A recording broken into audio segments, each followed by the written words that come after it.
Bonjour à vous, bienvenue à Conversation sur l'arthrite, mieux gérer la douleur au quotidien, stratégie pratique.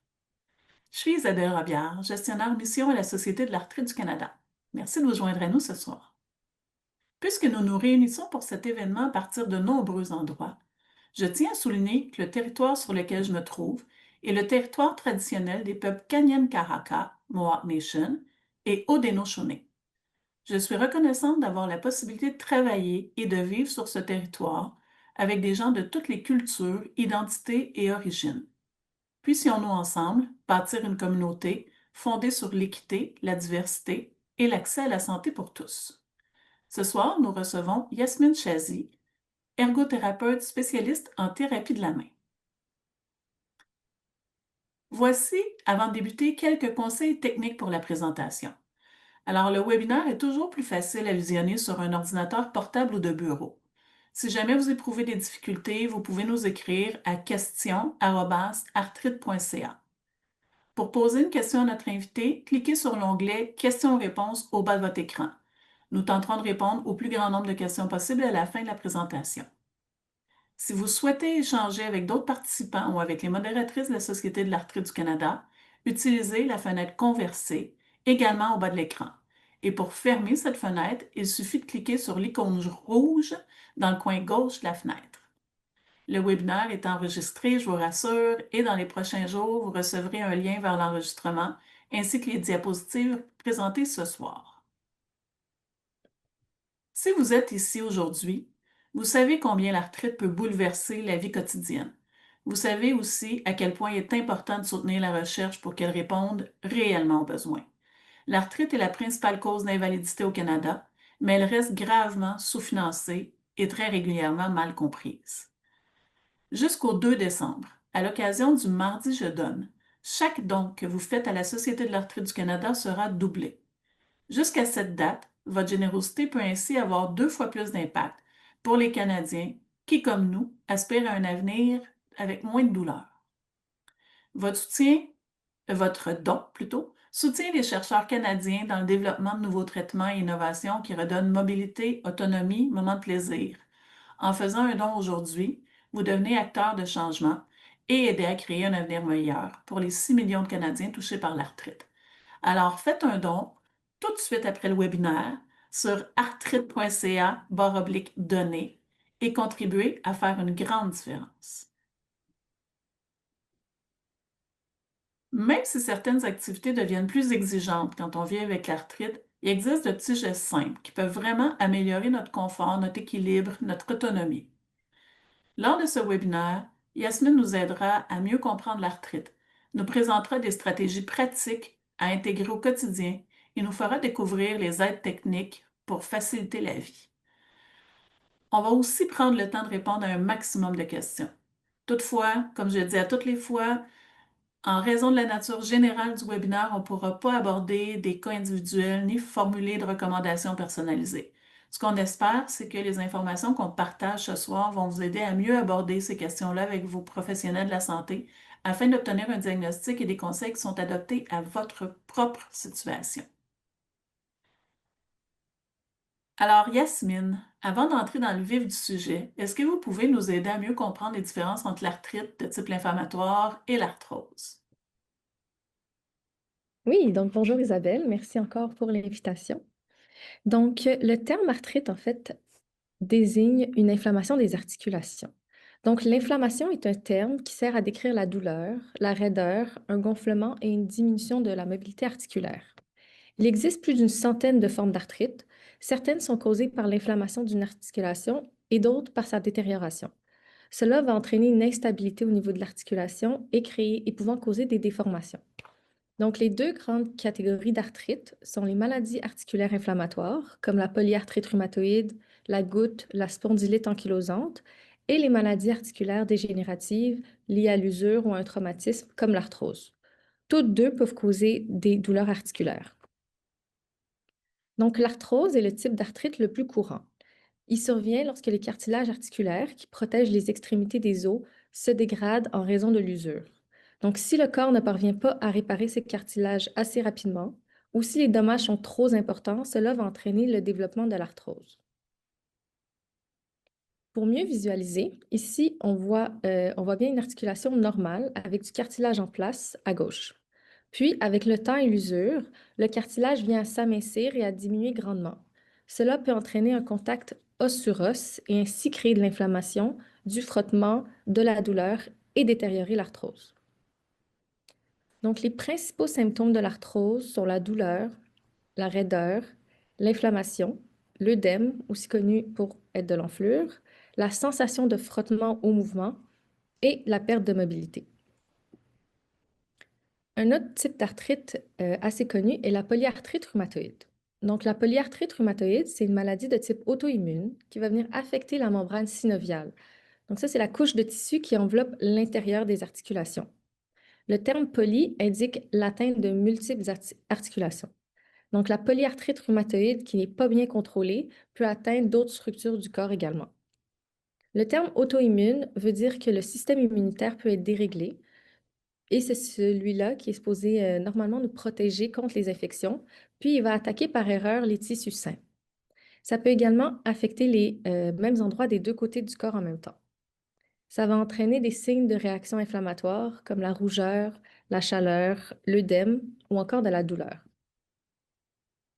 Donc, pour mieux le visualiser, ici à gauche, on voit une articulation saine, puis à droite, on voit une inflammation de la membrane synoviale. Ça va créer une diminution d'os, une perte de l'espace entre les os, vu le cartilage érodé, et éventuellement de l'inflammation et une perte de mobilité.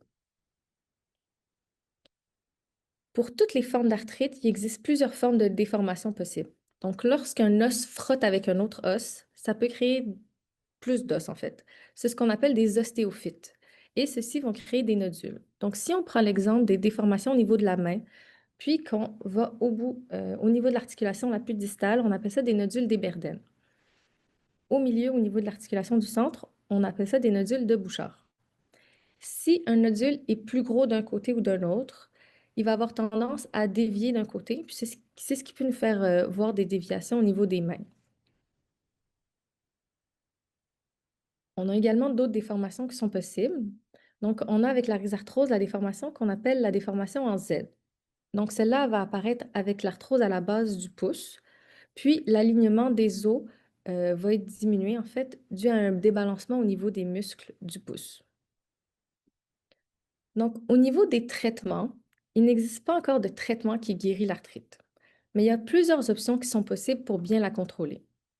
Les traitements vont avoir pour but de diminuer les symptômes, d'améliorer la fonction, de prévenir les incapacités et de maintenir les fonctions physiques, sociales et émotionnelles, tout en réduisant le plus possible les effets négatifs à court et à long terme. On a comme premier traitement la médication. Donc, il existe différentes médications pour l'arthrite. On peut commencer avec les anti-inflammatoires non stéroïdiens. Donc, par exemple, comme le naproxen ou le Advil. Donc, ça, une utilisation prolongée est possible. C'est assez efficace pour réduire la douleur et l'inflammation, mais ça n'a aucun effet pour ralentir la progression de la maladie. Ensuite, on a les corticostéroïdes, par exemple les injections de cortisone. Là, les corticostéroïdes, c'est très puissant pour les inflammations qui sont plus sévères. Donc, c'est utilisé souvent à court terme pour surmonter les périodes les plus aiguës quand on a des poussées. C'est pas utilisé de façon récurrente en raison des effets secondaires qui sont assez graves, puis le fait que ça peut avoir une incidence sur les hormones. Il y a différentes formes qui existent, comme les injections ou la reprise par voie orale. Ensuite, on a les antirhumatismaux modificateurs de la maladie. Ça, c'est surtout utilisé pour les types d'arthrite inflammatoire afin de ralentir l'évolution de la maladie et réduire l'inflammation. Donc, ça ne prend pas effet directement et c'est souvent combiné à un anti-inflammatoire non stéroïdien ou encore à des corticostéroïdes. Ça a pour but de ralentir l'évolution des maladies chroniques comme la polyarthrite rhumatoïde ou encore l'arthrite psoriasique. On a par exemple le méthotrexate, sulfasalazine ou encore l'hydroxychloroquine. Comme autre traitement, on a également des interventions chirurgicales. Donc ça, c'est des interventions qui sont possibles pour corriger les déformations ou les conditions graves lorsque la douleur est très importante et incommodante. Donc le but est de diminuer la douleur et de corriger l'alignement. On a différents types d'interventions chirurgicales qui sont possibles, comme la fusion des articulations douloureuses, qu'on appelle des arthrodèses. On a également la trapézectomie qui est utilisée pour l'arthrite à la base du pouce ou encore le remplacement d'un os par une prothèse qu'on utilise par exemple pour les épaules, les hanches, les genoux et même les doigts. Puis, on a de l'ergothérapie de la main. Donc, nous, notre but, en fait, c'est de maximiser votre autonomie et votre qualité de vie. Donc, on se rencontre pour évaluer votre situation afin de déterminer vos besoins avec vous et d'établir un plan. On fait beaucoup d'enseignements, on veut vous donner des trucs pour vous aider à être plus fonctionnel et mieux vivre avec l'arthrite au quotidien. On peut également mouler des orthèses pour la main afin de corriger, prévenir des déformations, soulager la douleur pendant des activités et au repos, et vous proposer des exercices. Alors, merci beaucoup, Yasmine. C'était vraiment un beau survol, puis ça nous aide à éclaircir là, les différences. Est-ce que vous pouvez nous aider à comprendre comment est-ce qu'on peut adapter nos activités quotidiennes pour préserver notre autonomie malgré l'arthrite? Oui, tout à fait. Donc, on veut débuter par adopter un mode de vie qui est sain. Donc, on veut avoir de bonnes habitudes, des habitudes saines. Ça commence avec une alimentation qui est saine. Donc, les aliments qu'on consomme vont avoir un impact sur le fonctionnement de notre corps et sur ses structures. Donc, en faisant des choix sains et en s'assurant d'équilibrer notre alimentation, on va permettre à notre corps d'avoir tous les nutriments dont ils ont besoin. On veut également rester hydraté et bien dormir, ainsi qu'avoir un équilibre de vie en variant les activités significatives que l'on réalise. Ensuite, on va vouloir protéger nos articulations. Donc, le premier principe, ce serait d'éviter les positions et les mouvements déformants. Par exemple, d'éviter d'utiliser les petites articulations pour faire des tâches qui sont plus difficiles ou encore de venir s'accoter sur nos articulations au quotidien. On va vouloir également garder le poignet le plus droit possible lorsqu'on fait des tâches et d'éviter la déviation. Ensuite, on veut minimiser les efforts physiques lors des tâches du quotidien. Donc, on va vouloir éviter de forcer sur des objets. On va vouloir plutôt demander de l'aide ou utiliser des aides techniques. Ensuite, on veut également maintenir une bonne posture. Donc, par exemple, au travail, on veut s'assurer que l'écran soit vraiment en face de soi, puis d'avoir les coudes, les hanches et les genoux à 90 degrés. On veut également éviter de garder une posture prolongée, donc éviter d'utiliser les muscles dans la même position pour des périodes qui vont excéder 15 minutes, afin d'éviter de l'ankylose et des raideurs. Donc, on va vouloir changer de position régulièrement, prendre des pauses, utiliser de l'équipement comme un porte-livre ou un porte-carte, ou encore changer notre technique de travail. Par exemple, pour parler au téléphone, on peut utiliser des écouteurs ou l'option main libre plutôt que de le tenir dans les mains. On va également vouloir utiliser nos articulations les plus fortes. Donc, au lieu de tenir nos sacs d'épicerie avec nos mains, on va vouloir mettre les gants plus au niveau de nos avant-bras ou sur notre épaule. On va également vouloir utiliser un sac ou un petit sac à roulettes pour déplacer des objets sur une courte ou une longue distance, par exemple lorsque vous allez faire votre épicerie. On va vouloir tenir les outils de cuisine, comme les casseroles lourdes, à deux mains, en la supportant avec toute la main plutôt qu'au des doigts. On va également vouloir utiliser l'appui de la paume de main au lieu des doigts pour se lever debout.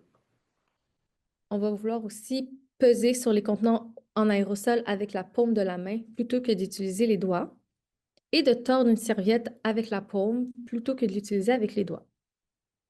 On peut également faire glisser les objets au bord du comptoir qui sont plus lourds, par exemple pour verser du liquide au lieu de les soulever. Donc, au bas de l'image, on peut voir quelques exemples de techniques de travail qui sont adéquates. Au niveau de la protection des articulations des genoux et de la hanche, on va vouloir réduire la charge excessive sur ces articulations. Donc, on peut vouloir alterner entre la position debout et assise. Donc, pour ceux qui travaillent, on peut avoir des stations qui sont debout où on peut se lever debout et s'asseoir en alternance. On va vouloir travailler sur des surfaces qui sont plus souples, donc avoir des chaussures qui sont amortissantes ou encore des tapis. On va éviter les torsions qui sont brusques et les pivots qui sont rapides. On va vouloir monter et descendre les escaliers avec un bon alignement genoux et pieds en s'assurant de mettre le poids au niveau du talon. On va vouloir également répartir les charges dans deux sacs si on les transporte plutôt que d'un seul côté. On veut également éviter les chaises qui sont trop basses, puis utiliser le principe de pacing, donc de faire une activité, de prendre une pause et de faire une autre activité. Pour faciliter l'accomplissement de nos activités, on veut également utiliser des principes de conservation d'énergie. Donc, c'est très important de déterminer c'est quand le moment où vous avez le plus d'énergie dans votre journée. On veut ensuite planifier les activités de la journée et de la semaine pour alterner entre celles qui sont les plus exigeantes et celles qui sont plus reposantes. On va également vouloir prioriser qu'est-ce qui est le plus important. Donc, faire les activités qui demandent plus d'efforts lorsqu'on se sent plus énergique. On va également vouloir prendre des périodes de repos adéquates après un effort. Ensuite, on va vouloir prendre des pauses, que ce soit des micro-pauses de 10 à 30 secondes quand on fait une tâche prolongée qu'on ne peut pas forcément arrêter, ou des vraies pauses de 10 à 30 minutes entre deux tâches qui sont un petit peu plus exigeantes. On va également vouloir fractionner une tâche. Par exemple, si vous savez que vous devez faire l'entretien ménager, est-ce qu'on peut finalement réduire les tâches en plusieurs étapes plutôt que de le faire tout d'un coup un matin? On va vouloir également alterner entre les tâches qui sont exigeantes et les tâches qui sont simples et faire celles qui sont plus exigeantes lorsqu'on a plus d'énergie. On peut également déléguer certaines tâches, par exemple l'entretien ménager extérieur ou qui est plus difficile comme de laver les fenêtres, pelleter, si c'est possible de déléguer cette tâche à quelqu'un d'autre, soit un membre de la famille ou autre. On va également vouloir placer les objets à une hauteur qui est plus à portée de main. Donc, pour les ustensiles de cuisine qui sont plus lourds, plutôt que les avoir en hauteur ou plus bas, on va essayer de réorganiser sa cuisine pour essayer que tout soit un petit peu plus facile d'accès. Puis, on peut également utiliser des aides techniques. Donc, si je vous donne l'exemple d'une activité de préparation de repas, on va vouloir adapter les tâches et planifier l'environnement. Donc, si je sais que j'ai davantage de temps le dimanche, j'ai plus d'énergie et je sais que j'ai une semaine qui va être très remplie où j'aurai probablement moins d'énergie, je peux faire une plus grande quantité de mets facilement conservables pour les réchauffer durant la semaine. Je peux également mettre les ingrédients et les outils sur des surfaces qui sont facilement accessibles, puis sortir seulement ce qui est nécessaire.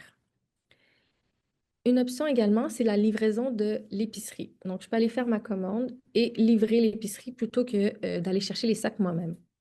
Je peux également commander des repas dans les restaurants quand on se sent très fatigué. Au niveau de la fatigue et du sommeil. Donc, la fatigue, elle est normale lorsqu'on vit avec de l'arthrite. L'inflammation active le système immunitaire, ce qui peut augmenter la dépense énergétique de l'organisme. Donc, cette mobilisation d'énergie contribue directement à la fatigue. La douleur peut également nuire au sommeil. Et le stress et les émotions peuvent amplifier la douleur et rendre le sommeil plus difficile. La fatigue peut augmenter la douleur, créant un cercle vicieux. Donc, plus de douleur, mauvais sommeil, qui crée davantage de fatigue et qui crée plus de douleur. On va donc vouloir créer des routines de sommeil pour favoriser celui-ci. Donc, quelques astuces pour mieux dormir. On va vouloir mettre un peu de chaleur douce avant le coucher, de 10 à 15 minutes, sur les articulations qui sont plus douloureuses. On peut également créer une routine qui est plus calme, de 30 à 45 minutes avant de dormir. Donc, de tamiser la lumière, de faire des exercices de respiration, des étirements doux et de prendre ce moment-là pour relaxer. On peut également utiliser des oreillers pour réduire les pressions articulaires ou mettre des orthèses de repos. On va également vouloir fractionner la tâche durant la journée pour essayer de réduire la douleur le soir, puis de gérer la douleur avant le coucher selon les recommandations médicales, si on a de la médication, par exemple. Il est également possible d'avoir des moins bonnes journées où la douleur se fait ressentir malgré qu'on a essayé de faire toutes les stratégies que j'ai énumérées un petit peu plus tôt. Donc, la douleur peut être causée non seulement par la maladie en soi, mais plusieurs autres éléments comme le stress, la fatigue, les émotions négatives, la tension des muscles peuvent influencer le degré de douleur que vous ressentez. Donc, il faut impérativement respecter votre douleur. Donc, la douleur que l'on ressent est souvent un avertissement. Idéalement, il faudrait arrêter votre activité avant de ressentir un inconfort et de vous assurer de faire des activités qui peuvent être arrêtées en cours de route. On veut idéalement diminuer les activités qui vont causer de la douleur sur une plus longue période de temps. On veut également éviter les activités qui vont mettre de la pression sur les articulations lorsqu'elles sont douloureuses. Et la douleur n'est pas toujours présente pour vous avertir d'une activité qui est excessive. La chaleur ou l'enflure de l'articulation peut également servir d'indication. Donc, voici des moyens qui sont efficaces pour diminuer la douleur quand elle survient. Donc, on va vouloir appliquer de la chaleur, que ce soit dans un bac d'eau chaude ou avec des sacs magiques. Le bac de paraffine aussi est très apprécié puisque lui va créer une chaleur humide qui va aller plus en profondeur dans les articulations. On peut également utiliser de la compression. Donc avec un gant compressif ou un bandage compressif, ça peut aider à diminuer la douleur. La compression, en fait, ça va donner un autre signal au corps, puis ça va diminuer la sensation de douleur. C'est assez efficace, puis ça peut également améliorer la mobilité vu que l'enflure va diminuer. On peut également se masser légèrement les mains ou l'articulation qui est douloureuse pour faire un petit drainage lymphatique qui peut être très apprécié. Ensuite, on va vouloir faire des activités physiques qui ont un impact plus minime sur les articulations pour les maintenir et renforcer les muscles, comme le tai chi, le yoga, la natation ou encore la marche. Ou encore, c'est le moment de faire d'autres activités qui vous procurent du plaisir pour essayer de se distraire et de diminuer la sensation de douleur, comme la lecture ou encore d'écouter de la musique. C'est également le moment de porter vos orthèses afin de mettre les articulations au repos et de diminuer l'inflammation. Mais le plus important, c'est de respecter votre douleur, d'écouter votre corps parce que trop, c'est comme pas assez. Pour la gestion de douleur, on peut également utiliser des orthèses.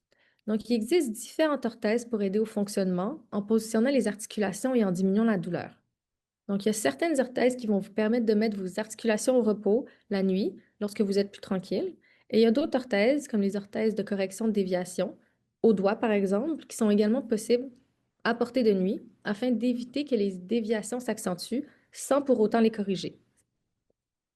Il y a également des orthèses de support qui vous permettent de placer vos articulations dans une position adéquate qui vont faciliter votre fonctionnement. Par exemple, ici, la mauve, on a l'orthèse push pour la rhizarthrose qui est très appréciée. Au niveau des orthèses pour le membre inférieur, on peut utiliser entre autres la canne. Et je veux faire une parenthèse sur la canne. Donc, la canne, on peut l'utiliser puisqu'elle réduit de 20 à 25 de la charge sur la hanche ou le genou douloureux. Ça va également permettre de diminuer la douleur à la marche, améliorer la stabilité et l'endurance et aider à éviter les poussées de douleur liées à la surcharge. On va vouloir porter la canne toujours du côté opposé à la douleur. Donc, si j'ai de la douleur à droite, je vais vouloir mettre ma canne à gauche. On va vouloir régler la canne, donc la poignée, à la hauteur du poignet quand le bras est au repos, avec le coude légèrement fléchi, donc légèrement plié, d'environ 15 à 20 degrés. Comment on marche avec la canne? En fait, la canne, on avance en même temps que la jambe douloureuse. Donc, le poids se répartit mieux et ça diminue la douleur. On va vouloir utiliser la canne lors des journées plus douloureuses, sur de longues distances, sur des surfaces qui sont plus inégales et instables, ou lorsqu'on a une poussée d'arthrose ou d'inflammation. Souvent, on se demande, est-ce que la canne affaiblit? Donc non, la canne va vraiment venir protéger. Ça ne désapprend pas à marcher, puis ça permet de bouger plus sans douleur. Ensuite, on peut utiliser des genouillères qui sont simples. Ça, c'est un soutien léger qui va aider à diminuer la douleur et à stabiliser un peu le genou dans les activités quotidiennes. On a également les orthèses du genou qui, elles, sont plus structurées. Elles vont donner plus de stabilité et décharger une zone douloureuse quand l'arthrose est plus avancée. Elle peut être couverte par la RAMQ lorsqu'elles sont prescrites par votre médecin avec certains termes qui doivent être mentionnés dans la prescription. Il y a également des bâtons de marche qui vont venir répartir le poids et soulager les genoux et les hanches, surtout pour les longues distances et les terrains plus irréguliers. On a également des chaussures qui sont amortissantes, qui vont venir réduire l'impact au sol et rendre la marche moins douloureuse pour les genoux et les hanches. Ensuite, on va vouloir également faire des exercices. Donc, on veut vouloir maintenir l'amplitude de mouvement et la force. Donc, un programme d'exercice peut être fait de 2 à 3 fois par semaine, idéalement une fois par jour. On veut éviter les trop longues répétitions, donc débuter par 3 séries de 5 répétitions sans douleur est très bien. Trop de répétitions peut risquer d'inflammer vos articulations. On veut également accomplir les exercices de manière assez lente et douce, et idéalement, on va vouloir réchauffer nos articulations avant l'accomplissement des exercices. Ils doivent absolument être faits sans douleur. Ici, on peut voir des exercices qui peuvent être faits pour les poignets et les doigts, que votre ergothérapeute va pouvoir ajuster dépendamment de votre condition. Pour le membre inférieur, on peut faire des exercices de renforcement. Donc, on va vouloir renforcer les quadriceps, les fessiers et les abdos, ce qui va aider énormément, étant donné que ça va venir stabiliser le genou et la hanche et réduire la pression sur les articulations. On va également vouloir faire des exercices de mobilité, donc des mouvements qui sont plus doux et réguliers, comme des flexions, extensions, rotations légères, qui, elles, vont garder l'articulation moins raide et plus fonctionnelle. On peut aussi faire des exercices en décharge. Donc, le vélo stationnaire et la marche dans l'eau vont permettre de bouger sans trop de charge, idéalement pour les jours qui sont plus douloureux. On peut aussi faire des exercices de contrôle fonctionnel, donc de se lever d'une chaise à quelques reprises, de marcher, de monter une ou deux marches lentement. Ça va venir renforcer et améliorer les gestes du quotidien. Puis, finalement, on va vouloir faire des étirements doux, donc étirer les quadriceps, les ischios, les hanches, quelques secondes, ce qui va aider à diminuer la tension autour de l'articulation.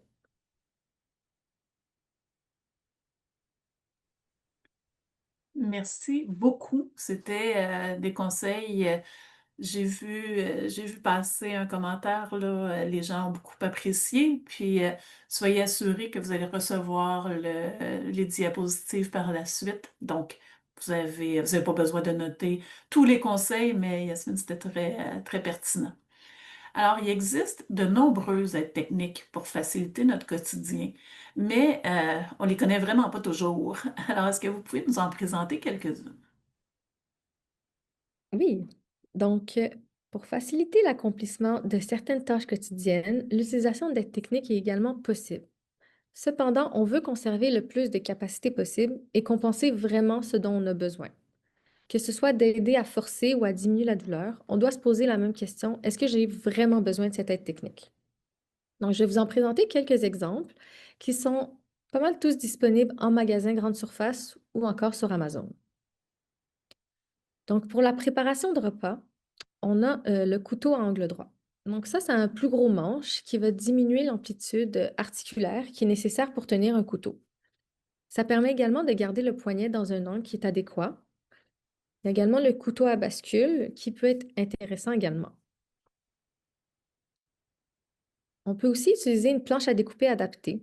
Donc ça, c'est une planche à clous où on va venir positionner l'aliment vraiment sur les vis ou les clous pour les stabiliser. Puis ça permet de couper en utilisant juste la main qui utilise le couteau. Puis ça va diminuer complètement la force qui est nécessaire pour stabiliser un aliment. On peut également utiliser un ouvre-boîte électrique. Ça permet d'éviter les mouvements en force en torsion. Puis, dans le même principe, on a l'ouvre-bocal. Ça, on peut utiliser également des gros élastiques à brocoli pour avoir l'aspect antidérapant ou encore une feuille antidérapante qui va permettre d'ouvrir le bocal beaucoup plus facilement. On a aussi un éplucheur adapté qui peut être très intéressant. Donc ça va faciliter les mouvements en force pour les plus petites articulations, mais également profiter du grossisseur de manche qui est beaucoup plus large. On a également à gauche le Rotato Express qui va pouvoir éplucher l'aliment de manière automatique. Ça, c'est intéressant pour les plus gros aliments comme les patates ou encore pour les pommes. Ensuite, au niveau des soins d'hygiène et d'habillage, on a l'enfile-bouton. Donc lui, il est quand même compliqué à utiliser au début, mais lorsqu'on s'habitue, il devient très pratique pour éviter les plus petits mouvements. Donc on va vouloir insérer la petite partie de métal dans le trou de la chemise pour aller essayer de chercher le bouton. Puis on va venir vraiment l'insérer et le glisser dans l'ouverture de la chemise. Puis ça facilite vraiment l'habillage en fait et ça évite les petits mouvements de précision et de force qui sont nécessaires. Ensuite, on a les lacets élastiques pour ceux qui ont de la difficulté à lasser des lacets. Donc, il y a aussi les souliers à velcro qui fonctionnent. Donc, on peut soit acheter des souliers qui ont déjà des lacets élastiques ou sinon acheter cette partie-là et l'intégrer à nos lacets plus conventionnels. On a également les bâtons ou les pinces à long manche. Donc, ça nous permet de prendre un objet au sol sans forcément se pencher ou également de mettre son soulier ou sa chaussure sans se pencher. On a également les sièges surélevés et les barres d'appui. Donc, le siège surélevé va permettre de s'asseoir en diminuant l'amplitude de mouvement au niveau des hanches et des genoux. Les barres d'appui, elles peuvent être installées dans la salle de bain afin de s'assurer de rentrer dans la salle, dans le bain, en fait, sans mettre tout le poids sur une jambe. Idéalement, on veut le faire installer de manière professionnelle ou lors d'une évaluation du domicile par un ergothérapeute, parce que lorsqu'il est mal installé, ça peut être dangereux. On veut également utiliser soit une brosse à dents ou un rasoir électrique lorsque les mouvements répétitifs du poignet ou des doigts sont douloureux. Il existe aussi des brosses à long manche. Donc ça, c'est pour venir se laver le corps dans des endroits qui sont plus difficiles d'accès lorsque la mobilité est diminuée, par exemple au niveau de l'épaule ou du coude. On a également des des coupe-ongles adaptés où ça facilite surtout pour ceux qui ont mal à l'articulation du pouce. Donc, d'utiliser la paume avec une pression qui est beaucoup plus légère ou encore un coupe-ongle adapté qui est 100% électrique. Donc, on a juste à appuyer sur un bouton pour venir limer l'ongle. Ensuite, pour diverses tâches, on a des ciseaux à ressort qui vont venir faciliter la prise et diminuer grandement la force qui est nécessaire pour couper. On a également le tourne-clé qui peut être un petit peu plus facile à utiliser, qui demande moins de précision. On peut également utiliser des grossisseurs de manches. Donc, que ce soit pour utiliser un ustensile comme une cuillère, une fourchette, un crayon, une brosse à dents, les grossisseurs de manches vont venir faciliter la prise en agrandissant le manche et diminuer l'amplitude de mouvement et la force nécessaire pour utiliser l'outil. On a également des adaptateurs de crayons qui vont venir aussi grossir le manche et diminuer la douleur, principalement aux articulations du bout des doigts. Puis, pour les loisirs, on peut utiliser des supports de lecture ou encore des supports pour jouer aux cartes qui peuvent aider, ou encore le grossisseur de manches pour les joueurs de tennis ou de pickleball. Merci. Alors, un grand merci pour tous ces outils hyper pratiques et je suis convaincue qu'on a de nombreux joueurs de pickleball dans dans le groupe qui nous regarde ce soir. Euh, Yasmine, on a reçu là, de très nombreuses questions avant le webinaire, puis vous avez déjà eu la grande générosité de répondre à plusieurs d'entre elles. Avant de passer à la période de questions-réponses, je veux juste rappeler à tout le monde que notre invité de ce soir ne peut pas poser de diagnostic ni offrir de conseils médicaux personnalisés. Et comme c'est le cas à chaque webinaire, je sais qu'il y a des questions qui, même si elles sont excellentes, ne pourront pas être abordées, mais soyez assurés qu'on les garde en note pour de futurs webinaires dans certains cas. Ce qu'on espère, c'est que les échanges vont vous fournir des informations utiles pour guider vos choix, puis en discuter avec vos professionnels de la santé. Alors, Yasmine, il est arrivé une question pendant votre présentation. Est-ce que vous pouvez nous expliquer un peu la différence entre des orthèses et des orthèses de repos? Nous parler un peu là, des orthèses de repos qui semblent intriguer les gens. Oui, par exemple, je vais vous parler un petit peu plus de mon domaine qui est la main. On a des orthèses de repos, par exemple, pour la rhizarthrose, qui vont vraiment mettre les articulations immobiles. Donc ça, c'est des orthèses plus rigides où l'articulation ne doit pas bouger, qu'on va utiliser soit la nuit ou lorsque vous êtes plus tranquille. Donc, on ne veut pas aller travailler avec des orthèses rigides, soit au travail ou pour faire l'entretien du domicile, par exemple, parce que ça peut vous créer davantage de douleur. On va plutôt utiliser dans les activités des orthèses de support. Donc, soit des orthèses souples qui vont venir maintenir le pouce, par exemple, où vous allez être capable de bouger, mais qui vont un petit peu plus limiter le mouvement, donc pas aller dans l'amplitude de mouvement nécessaire qui va créer de la douleur. Ou encore l'orthèse push pour la rhizarthrose, qui est très appréciée. Donc, elle immobilise absolument aucune articulation. Elle fait juste positionner le pouce dans la bonne position pour pas que la déformation en Z soit créée. Donc, la déformation que j'ai parlé un petit peu plus tôt, qui va créer davantage de douleur. Sinon, on a également les orthèses de correction déviation. Donc, ça, c'est des orthèses rigides, donc qu'on met uniquement la nuit. Puis, elles vont permettre de ralentir un petit peu la progression de la déviation. Donc, la nuit, on la positionne, ça soulage. Puis, le jour, on fait notre quotidien. Donc, on espère avec ça que ça va éviter de se déformer davantage, mais ça ne va pas corriger. Donc, les déformations qui sont déjà présentes ne peuvent pas être corrigées à moins d'avoir une intervention chirurgicale.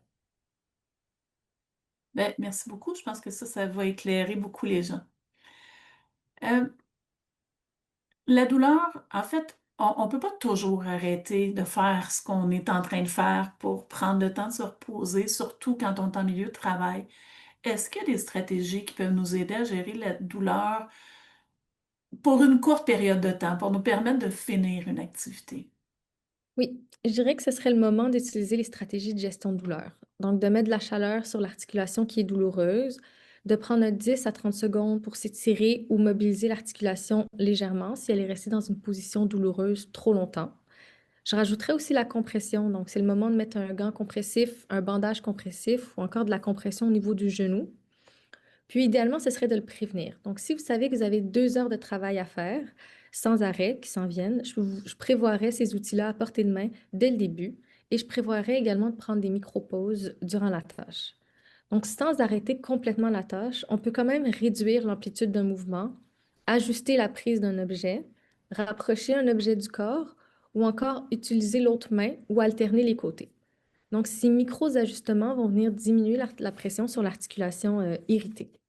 On peut également faire des exercices de respiration antidouleur. Donc, une respiration lente de 4 secondes d'inspiration, 6 secondes d'expiration, ça va activer le système nerveux parasympathique. Ça peut diminuer la tension musculaire et diminuer la perception de douleur assez rapidement. Merci. Euh, Puis c'est vrai qu'on a tendance à pas nécessairement penser à se préparer en amont tout le temps. C'est une très bonne suggestion. Une autre question là, qui revient souvent, c'est la douleur va varier d'un jour à l'autre, même si on fait les mêmes choses. Est-ce qu'il y a une explication logique à ça?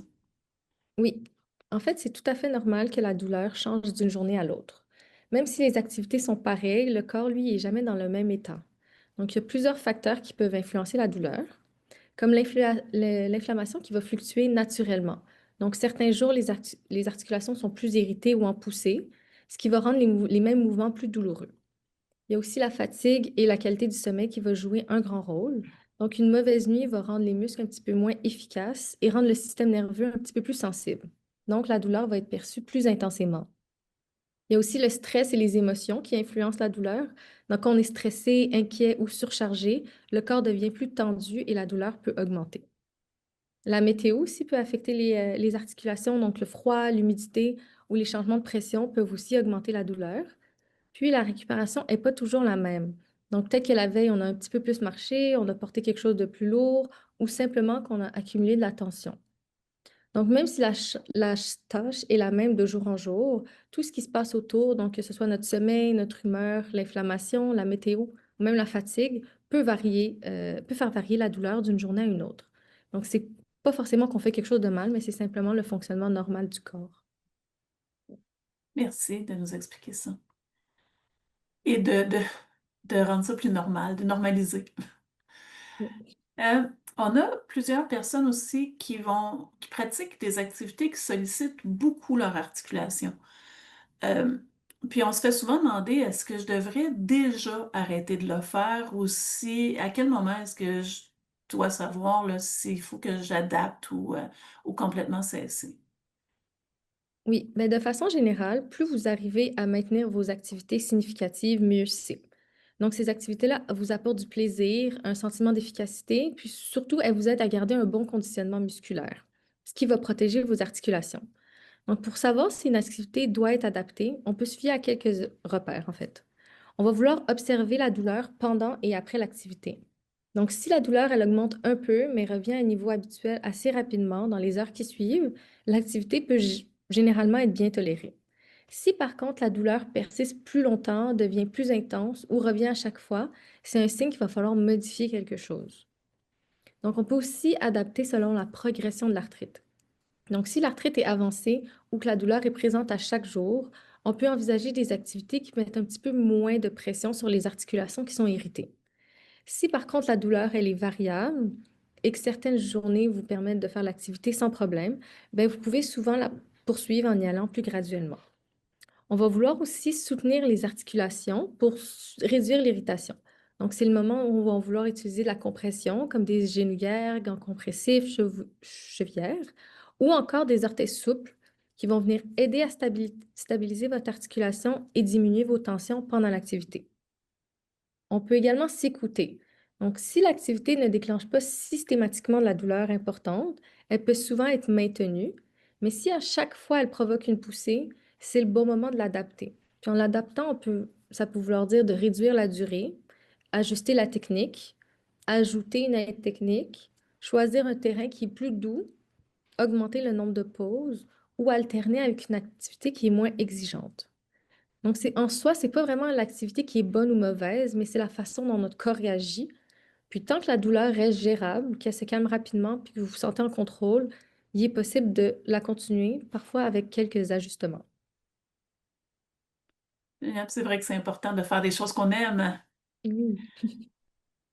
Vous avez dit quelque chose pendant la réponse qui semble préoccuper plusieurs de nos participants.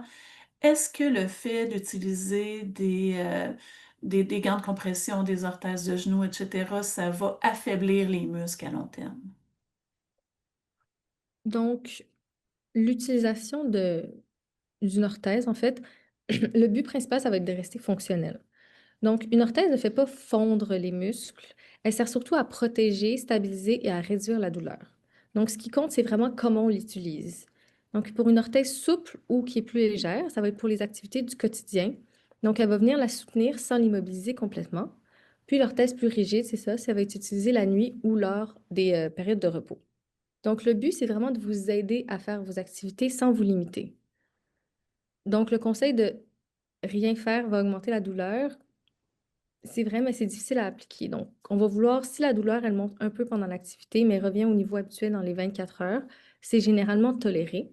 Puis, on peut quand même reprendre les exercices pour augmenter la mobilité, augmenter la force quand elle est moins vive pour justement se renforcer, puis pas forcément se déconditionner. Parfait. On nous a beaucoup parlé de gants de compression dans les questions auparavant. Puis là, je viens de voir passer une question. Est-ce que c'est mieux des gants avec des doigts courts, avec des doigts longs? Euh, Pouvez-vous un peu nous parler des gants de compression parce que ça semble être un sujet qui intéresse beaucoup les gens. Oui, donc pour la douleur, les gants de compression peuvent aider. Donc, ils vont venir diminuer la raideur, réduire la sensation de gonflement, améliorer la circulation, puis offrir un soutien qui est léger au niveau des articulations.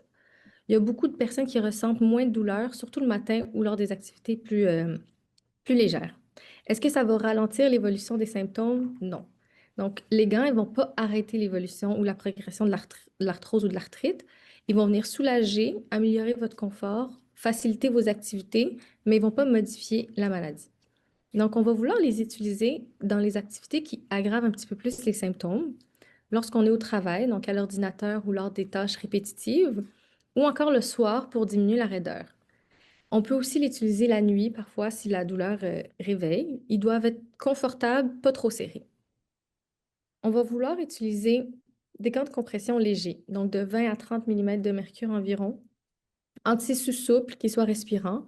On va vouloir aussi garder les doigts ouverts, pas trop bas, parce que si on utilise par exemple des gants de compression de vélo, par exemple, et on les prend trop serrés, ça peut créer de l'inflammation au bout des doigts.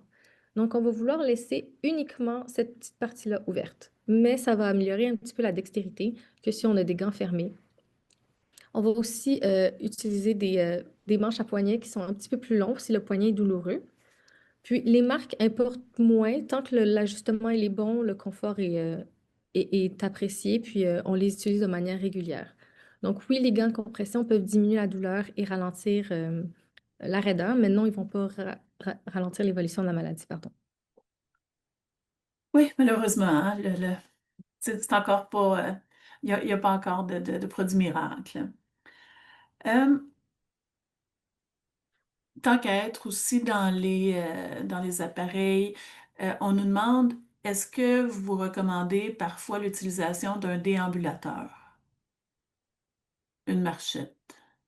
Je suis moins familière avec le membre inférieur, mais si ça peut vous aider à accomplir plus d'activités et à vous déplacer, je pense que c'est beaucoup plus utile d'utiliser une aide à la marche plutôt que de ne pas faire l'activité ou de se déconditionner. Donc, je suis très pour les aides à la marche si elles sont bien adaptées à vous. Donc, si vous les avez adaptées, vous avez vu un professionnel de la santé qui vous a adapté l'aide à la marche, je pense qu'elles peuvent être très utiles si elles vous permettent de rester actif. Effectivement. Euh, une question qui est revenue aussi, qui est très intéressante, est-ce que les stratégies de gestion de douleur doivent varier selon le type d'arthrite, que ce soit de l'arthrose ou de l'arthrite inflammatoire? En général, la majorité des stratégies sont pas mal les mêmes, peu importe le type d'arthrite. Donc, de bouger régulièrement, de renforcer vos muscles, d'adapter vos activités, d'utiliser de la compression, de gérer votre fatigue. Donc, ces principes s'appliquent à tous. Là où ça change un peu, c'est un peu la façon de gérer les poussées inflammatoires. Donc, pour l'arthrose, la chaleur va aider beaucoup et va diminuer la raideur. Donc, les mouvements doux et le renforcement musculaire sont très bénéfiques. On peut également ajuster les tâches quand il y a une surcharge mécanique.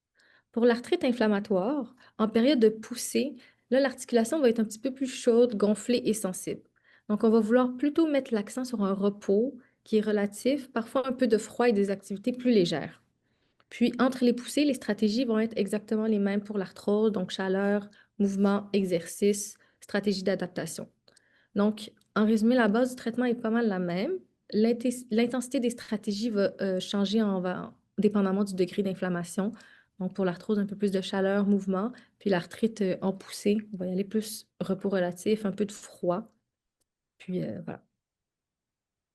Vous venez d'aller au-delà de en fait, de répondre à ma prochaine question qui était, est-ce qu'on peut utiliser du chaud, du froid? Est-ce qu'il y avait quelque chose à ajouter à ce que vous avez déjà dit par rapport à, est-ce que c'est mieux le chaud, le froid pour l'arthrite?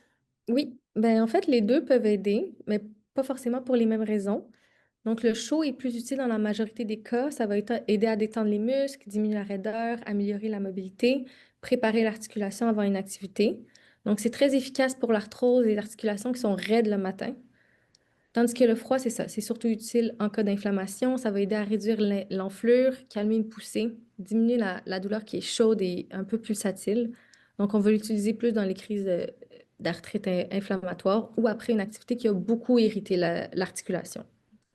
Donc, en résumé, chaud, raideur, muscles tendus, arthrose la plupart du temps, puis froid, enflure, poussée inflammatoire. Donc, si vous hésitez, commencez par le chaud, sauf si l'articulation est clairement chaude et gonflée, puis vous pensez que le froid va plus vous soulager. Génial. Euh, on nous a parlé des doigts gâchettes. Beaucoup. Ça semble être une condition qui est courante. Est-ce que vous avez des suggestions pour aider à soulager cette condition-là? Oui, donc en fait, c'est important de comprendre c'est quoi un doigt gâchette. Donc, un doigt gâchette, c'est vraiment une irritation du tendon fléchisseur qui va créer un blocage ou un accrochage dans cette région ici. Donc, imaginez les tendons comme des cordes. Puis, à force de faire du frottement ou d'être irrité, un petit peu comme une tendinite, il va se créer un nodule. Donc, à chaque fois que vous allez venir pour plier, le nodule va passer à travers une poulie. Puis, quand vous allez vouloir lever le doigt, le nodule va être pris et c'est là qu'on peut sentir soit un accrochage ou un blocage. Donc, si on comprend ce principe, on comprend que le doigt gâchette, c'est comme une tendinite un petit peu. Donc, on va vouloir complètement diminuer l'irritation du tendon. Souvent, nous, on commence par un traitement conservateur qui est l'utilisation d'une orthèse. Donc, si le doigt gâchette est très léger, on peut mettre une orthèse juste la nuit. Souvent, ça peut régler la situation. Si ça fait plusieurs semaines, plusieurs mois, plusieurs années que vous avez l'orthèse, si vous avez un doigt gâchette, on va plutôt mettre une orthèse 24 heures sur 24, de 4 à 6 semaines. Ça, c'est la période que les gens aiment le moins, où on va complètement immobiliser une articulation. Que ce soit l'articulation ici, donc vous allez être en mesure de plier juste le bout des doigts, ou encore de bloquer le doigt au complet pour essayer de diminuer le glissement du tendon et éviter complètement l'accrochage. Si par contre, après 6 semaines de port d'orthèse 24 heures sur 24 en continu, on a toujours un doigt gâchette, c'est là qu'on peut aller consulter un médecin qui va probablement nous proposer une injection de cortisone. Donc ça, c'est l'anti-inflammatoire local qui va être injecté juste ici, puis souvent qui peut aider à diminuer le nodule. Ça peut fonctionner, ça peut persister.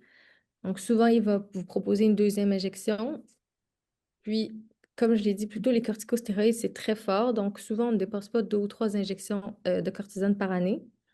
Puis ensuite, c'est là qu'ils vous réfèrent à un chirurgien ou là, c'est vraiment la dernière alternative où ils vont venir ouvrir la poulie. Donc, le doigt gâchette va être complètement libéré. Mais c'est sûr qu'on va essayer avec des traitements plus conservateurs, non invasifs au début. Donc, avec l'utilisation des orthèses qui vont être très, qui marchent quand même très bien. Il nous reste encore quelques minutes. J'aimerais aller vers une question un peu plus générale. Les ergothérapeutes, on l'a vu ce soir, peuvent donner d'excellents conseils pour gérer, pour aider à travailler au quotidien, à faire nos activités quotidiennes. Est-ce qu'on en trouve un peu partout? Est-ce qu'il y a de plus en plus... Est-ce que l'ergothérapie, c'est plus facile à trouver qu'auparavant? Je crois que oui. Je ne sais pas auparavant, mais en ce moment, je pense que l'ergothérapie est assez accessible. Donc, on peut consulter un ergothérapeute spécialisé en thérapie de la main au privé, sans prescription médicale, juste en faire une recherche sur Internet pour voir une clinique qui est proche de chez vous, puis s'assurer qu'ils font des orthèses si c'est ça que vous avez besoin. Sinon, d'en parler à votre médecin souvent spécialistes comme les rhumatologues, les chirurgiens plasticiens qui, eux, peuvent vous référer en ergo en centre hospitalier.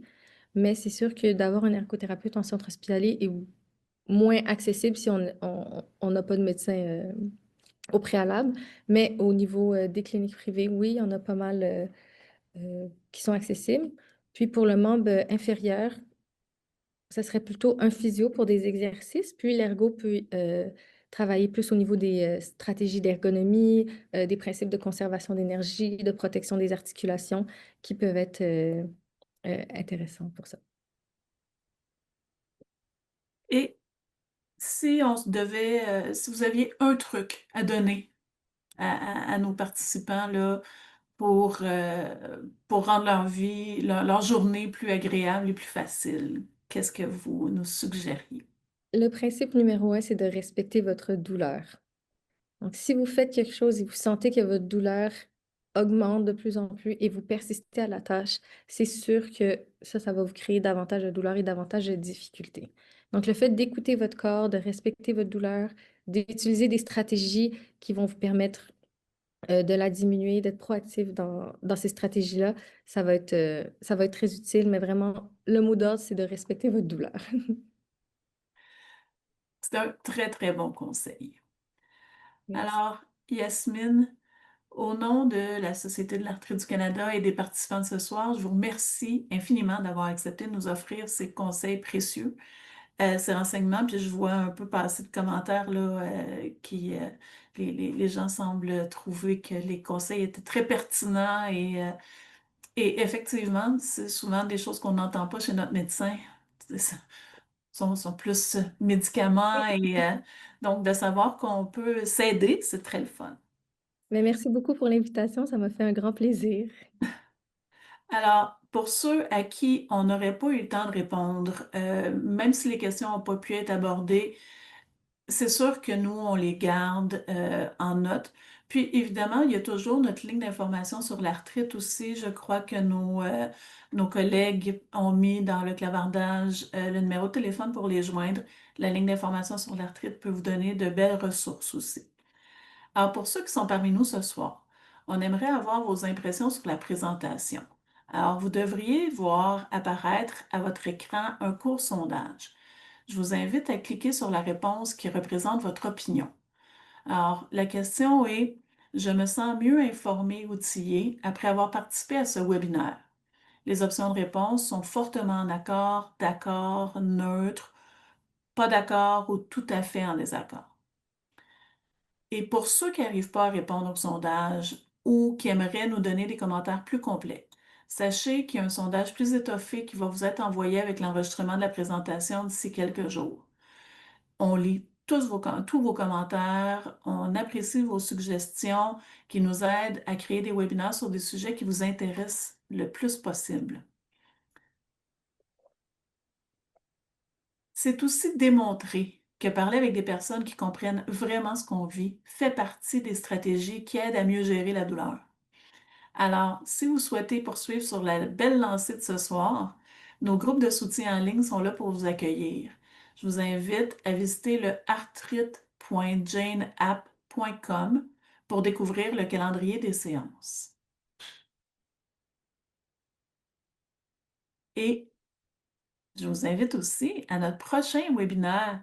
Yasmine a dit qu'il fallait qu'on reste, qu'on reste en activité, qu'on reste actif. Ben, le prochain webinaire en décembre, le 16 décembre, les frères Mathieu et Sylvain Fortin de Les Fortin Mission Santé vont nous montrer comment bouger à notre façon selon nos capacités. Vous pouvez déjà nous envoyer vos questions à questions@arthrite.ca, mais évidemment, je vous invite à vous joindre à nous. Ça va vous donner plein d'idées pour vos résolutions du jour de l'an. Et je vous rappelle, je vous avais dit d'attendre à la fin du webinaire pour faire votre don, mais je vous rappelle que dès maintenant et jusqu'au 2 décembre, chaque don que vous faites a un double impact. Ensemble, on peut soutenir la recherche et créer un avenir avec moins de douleur pour tous les Canadiens qui sont touchés par l'arthrite.